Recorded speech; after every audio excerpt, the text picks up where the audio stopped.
Bismillahirrahmanirrahim. Dear students, welcome to lecture number 11, 10th Computer Science, chapter number 1. बच्चों, आज के lecture में हम दो एग्जाम्पल्स जो रह गई हैं बुक की वो डिस्कस करेंगे। इन दो एग्जाम्पल्स में हम एल्गोरिदम्स लिखेंगे और साथ ही साथ उन एल्गोरिदम्स के फ्लो चार्ट बनाएंगे। तो पैरेलल दोनों काम मैं आपको करके बताऊंगा कि एल्गोरिदम लिख के फिर उसको फ्लो चार्ट में कैसे कन्वर्ट करना है, और फ्लो चार्ट हम टेस्ट करेंगे, एल्गोरिदम भी साथ एग्जाम्पल से टेस्ट करेंगे। दोनों एग्जाम्पल्स बुक की ये डिस्कस होंगी और एक एक्सरसाइज का क्वेश्चन एल्गोरिदम और फ्लो चार्ट का कंपैरिजन उसे हम डिस्कस करेंगे। पहली एग्जाम्पल क्या है कि एक एल्गोरिदम लिखना है और साथ ही साथ इसका फ्लो चार्ट भी बनाना है। ये दोनों एग्जाम्पल बुक में मौजूद है। फ्लो चार्ट की अलग से है और एल्गोरिदम की अलग से है। मैंने ये दोनों इकट्ठी पैरेलल डिस्कस कर रहा हूँ ताकि आपको फ्लो चार्ट और एल्गोरिदम दोनों का तस्वर वाज़ेह हो सके। तो पहली एग्जाम्पल क्या है? Write an algorithm and draw flow chart to find sum of first 50 natural numbers. बेटे, पहली बात तो ये कि नेचुरल नंबर्स कौन से होते हैं? नेचुरल नंबर्स हैं 1 2 3 4 5 6 7 8 9 10। ये वाले नेचुरल नंबर्स हैं। ये देखें, ये मैंने लिखे हुए हैं नेचुरल नंबर्स। और पहले 50 नेचुरल नंबर्स कौन से होंगे? 1 2 3 4 5 6 अप टू 49 50। ये पहले 50 नंबर्स। हमने क्या करना है? हमने करना ये है कि एक एल्गोरिदम लिखना है जो पहले 50 नेचुरल नंबर्स का सम निकाले। मुराद ये है कि पहले 50 नेचुरल नंबर्स को जमा करे, 1 से लेके 50 तक जितने भी नंबर्स हैं सबको आपस में जमा करे और जवाब बताए। तो 1 + 2 + 3 + 4 + 5 प्लस सो ऑन 49 + 50, इन सबको सम करना है और जो भी सम इसका निकलेगा वो सम हमने दिखाना है। तो एल्गोरिदम इसका कैसे हम डेवलप करेंगे? सबसे पहले देखें, शुरू में बिगिन आ गया, उसके बाद हमने सम इज इक्वल टू 0 लिया। सम एक हमने वेरिएबल बनाया। चूंकि हम रिपीटेडली एडिशन का प्रोसेस करना चाहते हैं, इस वजह से हमें बार बार नंबर्स को सम करना है और उस सम को स्टोर करने के लिए हमें कोई मेमोरी लोकेशन चाहिए। तो वो जो मेमोरी लोकेशन हमें मिलेगी या हम अपने लिए मख्तस करेंगे वो सम नाम की मेमोरी लोकेशन होगी, या दूसरे लफ्ज़ों में सम वेरिएबल होगी। और इसमें हम शुरू में 0 स्टोर करेंगे। दूसरे लफ्ज़ों में सम इज इक्वल टू 0 का मतलब सम वेरिएबल को 0 से इनिशियलाइज कर दें या सम वेरिएबल में शुरू में 0 स्टोर करें। 0 से ही क्यों करें? बेटे, 0 एडिटिव आइडेंटिटी है और एडिटिव आइडेंटिटी की खूबी है कि उसमें कोई भी नंबर जब ऐड होता है तो रिजल्ट में वही नंबर दे देता है। मसलन 0 + 2 जवाब 2 आया, 0 + 1 जवाब 1 आया, 0 + 10 जवाब 10 आया। तो आइडेंटिटी का ये फायदा। चुनाचे जब पहली वैल्यू 0 में ऐड होगी तो हमारा सम मुतासर नहीं होगा, एक्चुअल जो सम होगा पहली वैल्यू का वो वही आ जाएगा। इस वजह से इसको हमने 0 से इनिशियलाइज किया। और फिर चूंकि हम रिपीटेडली काम करना चाहते हैं तो यहाँ पे हम एक स्ट्रक्चर लगाएंगे जिसको हम कहते हैं लूप। चुनाचे यहाँ से देखें इधर तक, ये एक लूप हमने लगाया। लूप किस लिए इस्तेमाल होते हैं? रिपीटेडली कोई एक्शन परफॉर्म करने के लिए, इटरेशंस के लिए, रेपिटेशंस के लिए। तो यहाँ पे हमने फॉर लूप लगाया। चैप्टर नंबर 3 में आप लूप्स को तफसील से पढ़ेंगे, तो अभी सिर्फ इनका बुनियादी तस्वर मैं यहाँ पे दूंगा। और for n is equal to 1 to 50 कि 1 से लेके 50 तक तुम क्या करो, बार बार ये काम करो। ये जो sum is equal to sum plus n है, ये काम करो। ये लूप की बॉडी में हमने लिखा। जो कुछ भी किसी लूप की बॉडी में होता है वो काम, वो एक्शन, वो इंस्ट्रक्शन बार बार दोहराया जाता है। चुनाचे sum is equal to sum plus N से मुराद ये हुआ कि जो सम नाम के वेरिएबल में स्टोर है वो लो, जो एन नाम के वेरिएबल में स्टोर है वो लो, दोनों को जमा करो और जो जवाब आए उसको सम नाम की लोकेशन पे वापस रखो। मैथमेटिकली ये स्टेटमेंट ठीक नहीं है, लेकिन कंप्यूटर के हवाले से ये बिल्कुल दुरुस्त है। मैथमेटिकली ये आपकी जो रिफ्लेक्सिव प्रॉपर्टी है उसकी खिलाफ वर्जी करती है, इस वजह से मैथमेटिक्स पॉइंट ऑफ व्यू से ये एक्सप्रेशन फॉल्स है। लेकिन कंप्यूटर के लिहाज से ये बिल्कुल दुरुस्त है। क्यों? सम एक मेमोरी लोकेशन है, एक वेरिएबल है, एन एक मेमोरी लोकेशन है, एक वेरिएबल है। ये दोनों कंटेनर्स हैं, मेमोरी की लोकेशंस हैं, इनमें कुछ वैल्यू स्टोर की जाती है और वैल्यू स्टोर करने के बाद फिर आप उसमें कुछ रख सकते हैं, कुछ निकाल सकते हैं। नेक्स्ट एन, एन की अगली वैल्यू पे जाओ, आखिर में जब सम कैलकुलेट हो जाएगा तो उसको फिर प्रिंट कर दो। तो बार बार ये रेपिटेशन का अमल होना। अब देखें हम काम कैसे करते हैं। मैं पहले 3-4 वैल्यूज का सम निकालता हूं और आपको अंदाजा हो जाएगा कि हम कैसे काम करेंगे। तो सबसे पहले देखें सम इज इक्वल टू 0, सम में 0 हमने कर दिया। एन इज इक्वल टू 1 से 250, 1 से लेके 50 तक जाना। फिर हमने क्या करना, अगला मरहला यहाँ पे देखें, sum is equal to sum plus N, जो सम में है वो लो, जो एन में है वो लो, दोनों को जमा करो और वापस सम के अंदर स्टोर करो। अब सम में है 0, एन में क्या है, एन में जरा देखें, एन में हमारे पास 1 है, ये देखें एन में 1 है, तो 0 प्लस 1, जवाब क्या बना इसका जी 1 बना। चुनाचे सम के अंदर फिर क्या स्टोर हो जाएगा, आप ये देखें 1 स्टोर हो गया। इसी वजह से हमने सम को शुरू में 0 लिया था कि 0 में 1 ऐड होना था। अब नेक्स्ट एन, एन की अगली वैल्यू पे जाओ। अब नेक्स्ट एन, एन की अगली वैल्यू क्या होगी, 1 के बाद नेक्स्ट वैल्यू क्या बनेगी 2। ये जरा देखें एन की वैल्यू बन गई 2। अब जरा देखें फिर वापस हम इधर आए। अब N is equal to 1 to 50, repetition हो रही है। नेक्स्ट एन, फिर वापस आए और कंट्रोल लूप की बॉडी में आ गए। अब देखें n इज इक्वल टू 2 है। अब कंडीशन चूंकि ट्रू चल रही है, इस वजह से फिर क्या है, अभी 50 तक हम पहुंचे ही नहीं है। चुनाचे n की वैल्यू 2 है, तो क्या करो, sum is equal to sum plus n, जो सम में है वो लो, जो n में है वो लो और वापस सम में स्टोर करो। सम में 1 था, n में क्या था 2 था, तो इसका रिजल्ट क्या बन गया 1 प्लस 2, ये बन गया 3। अब जरा देखें सम के अंदर 3 स्टोर हो गया। अब सम के अंदर 3 आ गई।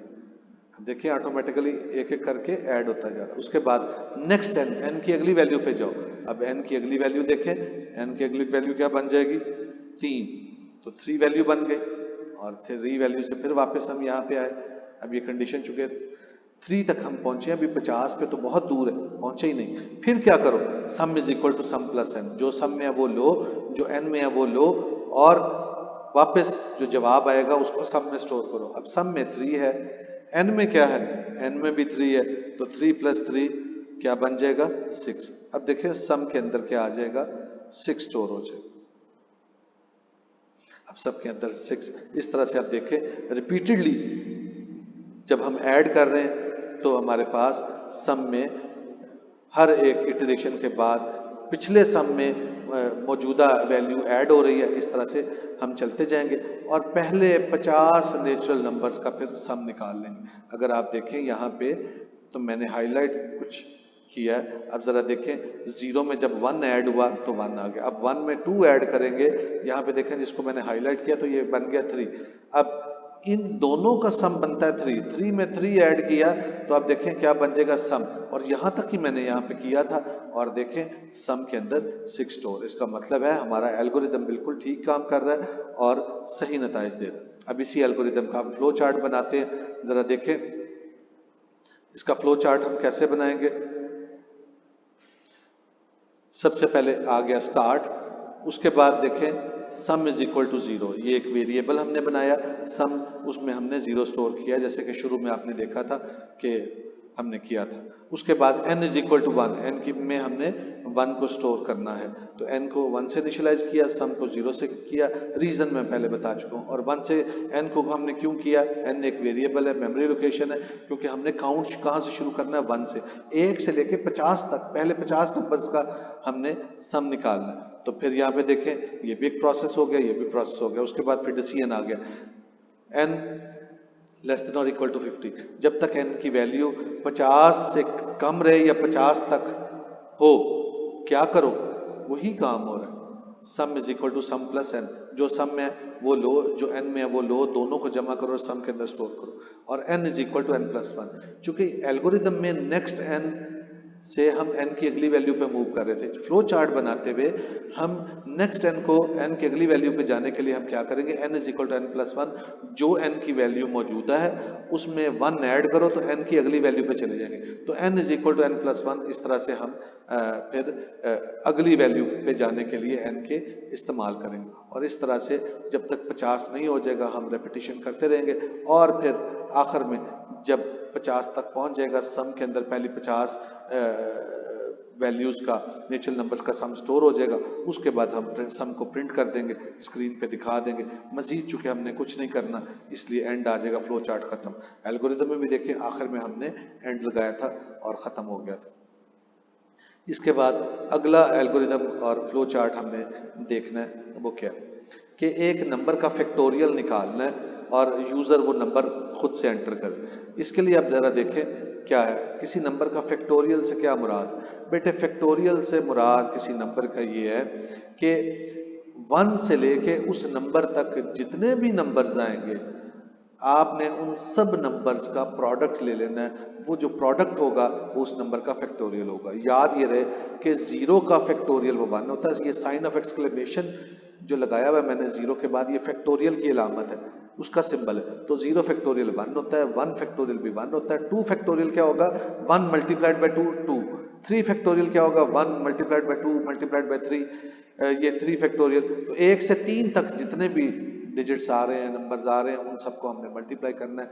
तो 3 इंटू 2 इंटू 1, ये 6 हो गया। 4 का फैक्टोरियल क्या होगा, 1 से 4 तक जो भी नंबर्स या डिजिट्स हैं उनको हमने आपस में मल्टीप्लाई करना है, और उनका जो प्रोडक्ट होगा वो फैक्टोरियल कहलाएगा।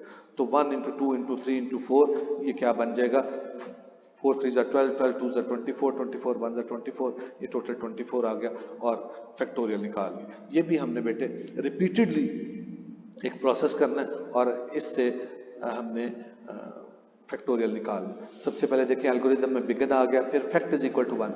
फैक्ट से मुराद फैक्टोरियल, एक मेमोरी लोकेशन बनाई, एक वेरिएबल बनाया, और इसको हमने 1 से इनिशियलाइज किया। क्योंकि बार बार इसमें हमने मल्टीप्लाई करना है, और 1 से हमने इनिशियलाइज इसलिए किया कि 1 मल्टीप्लिकेटिव आइडेंटिटी है। इसकी खूबी ये है कि 1 को किसी भी नंबर से मल्टीप्लाई किया जाए तो जवाब में वही नंबर देगा। जैसे 5 मल्टीप्लाइड बाई 1 5, 7 मल्टीप्लाइड बाई 1 7। तो 1 का ये फायदा है। तो पहले नंबर के साथ जब 1 ये मल्टीप्लाई होगा तो हमें वही नंबर दे देगा, इस वजह से। तो सबसे पहले हमने यूजर को पैगाम देना है, स्क्रीन पे प्रिंट किया, मैसेज दिया, एंटर एनी नंबर, के यूजर कोई नंबर एंटर करे। अब फिर हमने क्या करना है, जो यूजर ने नंबर दिया होगा, इनपुट किया होगा, वो नंबर लेके नम नाम के वेरिएबल में वो नंबर स्टोर कर लेना है। फिर 1 से लेके उस नंबर तक, नम में जो भी नंबर है 1 से लेके उस नंबर तक हमने क्या करना है, रिपीटेडली मल्टीप्लाई करना है हर नंबर को बारी बारी उस नंबर तक पहुंचते हुए। तो fact is equal to fact star N, जो फैक्ट में है वो लेना है, जो एन में है वो लेना है, दोनों को मल्टीप्लाई करके वापस फैक्ट में स्टोर करना है, और एन की वैल्यू पे आगे बढ़ते जाना है हत्ता कि हम नम तक पहुंच जाए, उस नंबर तक। फिर जो फैक्टोरियल में फैक्ट स्टोर होगा वो स्क्रीन पे डिस्प्ले करेंगे। तो अब इसको देखते हैं कैसे एल्गोरिथम काम करता है। फर्ज किया यूजर एंटर करता है, फैक्ट में हमने 1 ले लिया, ये ज़रा देखें, फैक्ट के अंदर हमने 1 स्टोर कर लिया। यूज़र को पैगाम दिया, एंटर एनी नंबर, यूज़र कोई नंबर एंटर करता है, वो नंबर फ़र्ज किया, वो नंबर एंटर करता है 4, नम के अंदर हमने 4 स्टोर कर लिया। अब n की वैल्यू 1 से 4 तक, 1 से लेके 4 तक जाना है, क्योंकि फैक्टोरियल है। 1 से लेके जो भी नंबर यूज़र एंटर करेगा उस नंबर तक जितने भी डिजिट्स या नंबर आएंगे उन सबको आपस में मल्टीप्लाई करना है, और मल्टीप्लिकेशन का जो रिजल्ट होगा या दूसरे लफ्ज़ में वो प्रोडक्ट आएगा, वो प्रोडक्ट फैक्टोरियल कहलाएगा। तो n की वैल्यू 1, क्या करना है आप ज़रा देखें, n की वैल्यू 1 ले ली, 1 से n नम तक, 1 से 4 तक हमने जाना है। तो अब जरा देखें, fact is equal to fact star N. तो फैक्ट में हमारे पास इस वक्त 1 स्टोर है, एन के अंदर 1 स्टोर है, तो 1 मल्टीप्लाइड बाय 1, वहां पे स्टेरिक लगाया, यहाँ पे मैंने मल्टीप्लाई का साइन लगा के, तो 1 multiplied by 1 is equal to 1 आ गया। चुनाचे फैक्ट के अंदर हमारे पास फिर क्या आ गया, 1 आ गया। फिर नेक्स्ट एन, एन की अगली वैल्यू पे जाओ। अब एन पहले 1 था, अब एन की अगली वैल्यू क्या हो जाएगी, एन की अगली वैल्यू 2 होगी। फिर वापस जरा देखें, एन की अगली वैल्यू 2, हमने 4 तक जाना। फिर क्या करो, fact is equal to fact star N, जो फैक्ट में है वो लो, जो एन में है वो लो, दोनों को मल्टीप्लाई करो और फैक्ट नाम की मेमोरी लोकेशन पे वापस रखो। इसकी भी जस्टिफिकेशन वही है जो पिछले में मैंने आपको बताई थी, sum is equal to sum plus N वाली, और इसमें उसमें ऐड हो रहा था, इसमें मल्टीप्लाई हो रहा है। तो अब जरा देखें, फैक्ट में 1 है, एन में क्या है, एन में बेटे हमारे पास 2 है, तो 1 multiplied by 2 is equal to 2 आ गया। तो अब जरा देखें कि फैक्ट के अंदर फैक्टोरियल 2 हो गया। अब जरा देखें, 2 का फैक्टोरियल 2 ही होता है। अब फर्दर एन की अगली वैल्यू क्या है, एन की अगली वैल्यू क्या बन जाएगी, नेक्स्ट एन, एन की अगली वैल्यू बन गई 3। अब एन की 3 वैल्यू के लिए तो 1 2 नम, अब एन की वैल्यू 3, 4 तक हमने जाना, अभी 3 पे पहुंचे। Fact is equal to fact star N, जो फैक्ट में है वो लो, जो एन में है वो लो, दोनों को मल्टीप्लाई कर लो। फैक्ट में है 2, एन में कितना है 3, तो 2 3 जा कितना बन गया, 6 बन गया। तो अब जरा देखें, 2 3 जा 6, अब फैक्ट के अंदर 6 आ गया। अब फिर नेक्स्ट एन, एन पे, एन की अगली वैल्यू पे, एन की अगली वैल्यू क्या आ गई, एन की अगली वैल्यू आ गई 4, तो एन की देखिए 4 तक ही जाना था, 4 पे पहुंच के फिर क्या करो, fact is equal to fact star N, जो फैक्ट में है वो लो, जो एन में है वो लो, दोनों को मल्टीप्लाई करके वापस फैक्ट में स्टोर करो। तो 6 फैक्ट में 6 है, इसको मल्टीप्लाई किया हमने किसके साथ, 4 से, तो इसका रिजल्ट क्या आया 24। जरा देखिए, 6 4 जा 24, तो अब फैक्ट में 24 स्टोर हो गया। फिर हमने क्या करना है, नेक्स्ट एन, एन की अगली वैल्यू पे जाओ, एन की अगली वैल्यू पे नहीं जा सकते, 4 तक पहुंचना था, ठीक है, तो 4 तक ही हम चले गए, इसलिए क्या होगा, इटरेशन होना बंद हो गई। फैक्ट के अंदर 24 है, फैक्ट को प्रिंट कर दो। अब जरा यहाँ पे नीचे देखें, हमने जो फैक्टोरियल निकाला था, क्या 4 का फैक्टोरियल 24 आता है या नहीं आता, बिल्कुल उसी तरह से आता है। पहले फैक्ट के अंदर 1 था, इस 1 से मल्टीप्लाई होकर 1 आ गया, फिर 1 इस 2 से मल्टीप्लाई हुआ तो 2 आ गया, फिर ये जो 2 है जब 3 से मल्टीप्लाई हुआ तो 6 आया, फिर ये 6 जब 4 से मल्टीप्लाई हुआ तो उसने 24 दे दिया, फैक्ट में 24 स्टोर है। इस तरह से हमारा रिजल्ट आ गया। तो ये देख लें हमने किस तरह से काम किया।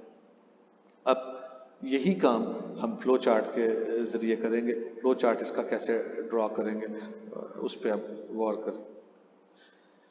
देखिए बच्चे, सबसे पहले क्या आया, स्टार्ट। स्टार्ट के बाद हमने क्या किया था, फैक्ट नाम का एक वेरिएबल बनाया, उसमें 1 स्टोर किया और 1 से हमने मल्टीप्लाई करने का आगाज करना था, तो n में हमने 1 ले लिया। तो fact is equal to 1, n is equal to 1, 2 variable बनाए और उनमें 1 और 1 स्टोर कर लिए। दूसरे लफ्जों में फैक्ट और 1 दो वेरिएबल को 1 से इनिशियलाइज किया। उसके बाद इनपुट किया नंबर, यूजर ने जो नंबर एंटर किया वो हमने नम नाम के वेरिएबल में स्टोर कर लिया। फिर हमने क्या करना है, चेक करना है कंडीशन, क्या n की वैल्यू नम से कम है, ये डिसीजन आ गई, चूंकि बार बार हमने रिपीट करना है। n की वैल्यू नम से कम रहे तो n की वैल्यू पहले 1 होगी, 1 इज लेस देन नम, नम अगर वो 4 एंटर करता है तो 1 इज लेस देन और इक्वल टू 4, 1 4 से लेस है, ट्रू हो गया। जो फैक्ट में है वो लो, जो n में है वो लो, दोनों को मल्टीप्लाई करके वापस फैक्ट में स्टोर कर लो। यही काम हम कर रहे थे। उसके बाद यहाँ पे देखें, यहाँ पे नेक्स्ट n के लिए वो अगली वैल्यू पे हम जा रहे थे, फॉर लूप है खुद ब खुद लेके जाता है। फ्लो चार्ट बनाते हुए अगली n की वैल्यू पे जाने के लिए n is equal to n plus 1 करेंगे, जो n में है वो लेंगे वैल्यू, उसमें 1 ऐड करके वापस n में स्टोर करेंगे। इस तरह से हम अगली अगली वैल्यूज पे मूव करते रहेंगे। इस तरह से मतलब अगर हमने 4 का फैक्टोरियल निकालना है तो 1 से लेके 4 तक ये 4 दफ़ा ऐसे रिपीट होता रहेगा, हत्ता कि फैक्टोरियल हम निकाल लेंगे और 24 जो फैक्टोरियल है 4 का वो हमारे पास फैक्ट में स्टोर हो जाएगा और फिर उस फैक्टोरियल को जो वैल्यू है वो हम डिस्प्ले कर देंगे स्क्रीन पे। इस तरह से हम किसी भी नंबर का फैक्टोरियल निकालेंगे और आखिर में एंड, फ्लो चार्ट का इख्तिताम। यहाँ पे देखें एल्गोरिदम के आखिर में भी एंड है जो इंडिकेट करता है कि एल्गोरिदम का इख्तिताम हो चुका है। अब एक छोटा सा क्वेश्चन है, कोई एक्सरसाइज का क्वेश्चन नंबर 10 है, उसमें हमने देखना है कि फ्लो चार्ट और एल्गोरिदम को हम कंपेयर करते हैं। तो इसमें हम देखते हैं कि दोनों में क्या डिफरेंसेस हैं। तो पहली बात तो है कि एल्गोरिदम एक कोई भी काम करने का मरहलावार तरीका है, स्टेप बाय स्टेप प्रोसीजर है। और फ्लो चार्ट एल्गोरिदम की पिक्टोरियल रिप्रेजेंटेशन है कि किसी प्रॉब्लम को, किसी चीज़ को अगर तस्वीरी सूरत में या विजुअल फॉर्म में जाहिर किया जाए तो वो फ्लो चार्ट होता है। तो आमतौर पे एल्गोरिदम प्रॉब्लम सॉल्विंग में प्राइमरी प्रोसेस होता है और फ्लो चार्ट सेकेंडरी प्रोसेस होता है। लेकिन बाज़ केसेस में ये रिवर्स भी हो जाता है कि पहले फ्लो चार्ट बना के बाद में एल्गोरिदम बनाते हैं। लेकिन आपकी बुक में पहले एल्गोरिदम डिज़ाइन होगा, फिर फ्लो चार्ट बनेगा, तो उस लिहाज से एल्गोरिदम पहला प्राइमरी प्रोसेस है और फ्लो चार्ट सेकेंडरी प्रोसेस है। एल्गोरिदम बनाते हुए आपको काफ़ी सोच विचार का मुजाहरा करना पड़ेगा और काफ़ी इनोवेटिव थिंकिंग करनी पड़ेगी। और फ्लो चार्ट बनाते हुए इनोवेशन का ऐसा कोई काम नहीं है। आपका जो एल्गोरिदम है उसी को सिंपल आपने पिक्टोरियल फॉर्म में रिप्रेजेंट करना है। एल्गोरिदम बनाना बहुत मुश्किल मरहला है, बहुत मुश्किल काम है, क्योंकि कोई भी काम करने का तरीका सोच लें और अच्छा तरीका सोचना, तो ये एक मुश्किल मरहला होता है। फ्लो चार्ट बनाना आसान है क्योंकि एक तरीका आपके सामने है, उस तरीके को आपने तस्वीरी शक्ल में जाहिर करना है, तो इस वजह से फ्लो चार्ट बनाना आसान। एल्गोरिदम बनाते हुए आपको बहुत ज़्यादा ब्रेनस्टॉर्मिंग करनी पड़ती है, बहुत ज़्यादा जहन को इस्तेमाल करना, जहनी काविश, दिमागी मेहनत इस्तेमाल करनी पड़ती है। फ्लो चार्ट में इतनी ज़्यादा काविश नहीं लगती। अगर चेंजेस एल्गोरिदम में करने होते हैं तो आसानी से बाज़ दफ़ा किया जा सकता है, लेकिन समटाइम्स ये भी हो सकता है एल्गोरिदम आपको नए सिरे से बनाना चाहिए। फ्लो चार्ट में चेंजेस करने हो तो फ्लो चार्ट को आप नए सिरे से बनाना पड़ता है। एल्गोरिदम डीबगिंग में हेल्पफुल नहीं होता जैसे कि फ्लो चार्ट होता है। फ्लो चार्ट डीबगिंग में बहुत ज़्यादा मददगार होता है। एल्गोरिदम को समझना मुश्किल नहीं होता, इसमें मखसूस इस्तिलाहात होती हैं, टर्मिनोलॉजी होती है, और हो सकता है कि बाज़ दफ़ा आप चीज़ को समझते हुए, अगरचे आप जानते भी हैं सारी टर्म्स को और प्रोफेशनल भी हैं, तो हो सकता है किसी स्टेप को समझते हुए आपसे कोई गलती हो जाए तो आप ना बता सके प्रॉपरली, सही कंक्लूजन तक ना पहुंच सकें, ये भी मुमकिन है। तो इसलिए एल्गोरिदम को समझना एक मुश्किल मरहला है, आसान नहीं है। फ्लो चार्ट को समझना आसान। एल्गोरिदम को के लिए एक सूडो लैंग्वेज इस्तेमाल होती है, अलामती ज़ुबान, मखसूस इस्तिलाहात इस्तेमाल होगी जिसको इस्तेमाल करते हुए हम एल्गोरिदम लिखेंगे। फ्लो चार्ट्स में मखसूस सिंबल्स इस्तेमाल होंगे, एरो लाइंस इस्तेमाल होगी, जिससे हम फ्लो चार्ट के बारे में ये एक्सप्लेन करते हैं कि फ्लो चार्ट कैसे बनता है, क्या तरीकाकार है। तो मखसूस सिंबल्स और एरोज का सहारा लिया जाता है फ्लो चार्ट। बच्चे, चैप्टर नंबर 1 हमारा क्लोज हो गया। इंशाल्लाह अगले लेक्चर में हम चैप्टर नंबर 2 का आगाज़ करेंगे। अल्लाह हाफिज़।